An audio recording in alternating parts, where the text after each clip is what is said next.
So last week, I talked about how Elizabeth Warren publicly criticized the Wells Fargo CEO for committing fraud.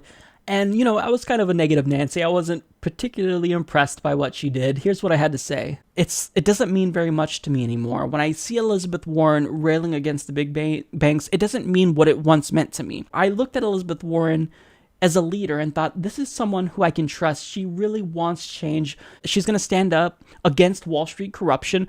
But I mean, when push comes to shove, she showed that she doesn't have the spine to actually fight for these things. So I mean, if this is all that we're going to get from Elizabeth Warren, then cool. But I don't really think you're courageous. So now, to kind of give you guys a follow-up, even though I wasn't really impressed, it does look like John Stumpf, Wells Fargo CEO, will be facing consequences. Now, it may just be a slap on the wrist, but nonetheless, it's still consequences. Huffington Post explains, for the first time since the financial crisis, a big bank is publicly forcing its CEO to give up a small part of his millions in salary and stock, making him take at least some symbolic personal responsibility for misconduct.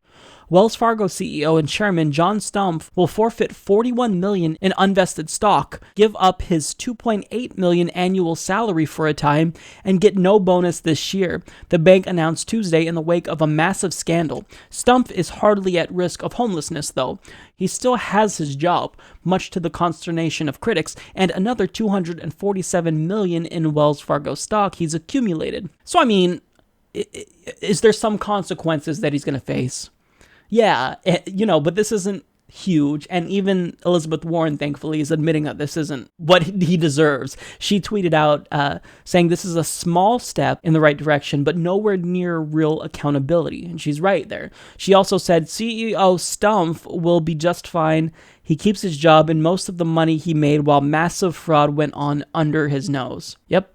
So, I mean, this begs the question, is what Elizabeth Warren actually did important? Or is it, like I kind of implied, nothing more than political theater? Well, I think that I have to walk back the comments that I made last week, because clearly it's more than political theater, because this was a PR disaster for Wells Fargo, and even if it's not a lot, it did lead to some consequences, so it is more than political theater. But is it as important as getting systemic change and stopping them from doing this in the first place? No, it's not. And I'm going to beat that dead horse again and say that if Elizabeth Warren really wanted to change the system and prevent these CEOs from committing fraud, she could have endorsed Bernie Sanders. But instead, she chose to distance herself from Bernie at a pivotal time during the Massachusetts primary, not endorse him. And instead, at the first opportunity that it was politically expedient for her, she endorsed Hillary Clinton. So I can't help but be frustrated with Elizabeth Warren right now, because if you really wanted real change, you can't tell me, Elizabeth, that you believe Hillary Clinton is going to be a catalyst for change. Come on. No. Do we think Donald Trump will be a catalyst? No. But certainly Hillary Clinton will not do anything to tie the hands of Wall Street. What we get with Hillary Clinton is we get this incremental change, this Dodd-Frank reform where it's better than nothing, but it's still not going to fundamentally change the system. And that's frustrating because I'm tired of incremental Democrats. At the pace that this country is going down the tubes, we need more than incrementalism. We need fundamental change. And Hillary Clinton is not going to give us that, but you opted for her rather than Bernie Sanders. So, I mean, I'm glad that you're being realistic, saying that, he should be investigated, potentially jailed, but I can't help but think if you really want to change, you could have done that. Bernie Sanders would have at least fought to tie the hands of these crooks, both literally and figuratively, because, he said, if you commit fraud, you go to jail. He publicly stated that Wall Street should be afraid of him and that the business model on Wall Street is waste, fraud, and abuse.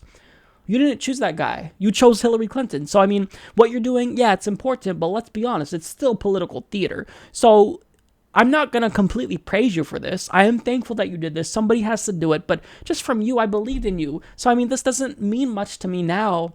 It doesn't mean as much, certainly, as it did before, because I thought you would have endorsed Bernie and you didn't do that. So that's why progressives are so frustrated with you, and why, this isn't much to be excited about, because unless you opt for a candidate and are willing to stand up for a candidate that wants to change the system, all you're going to get is slaps on the wrist for these people who commit fraud on Wall Street. So, I'm still kind of mixed on this.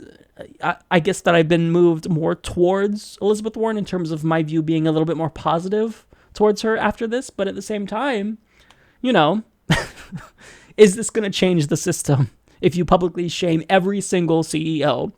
Well, a PR disaster here and there, you know, it's not going to do much.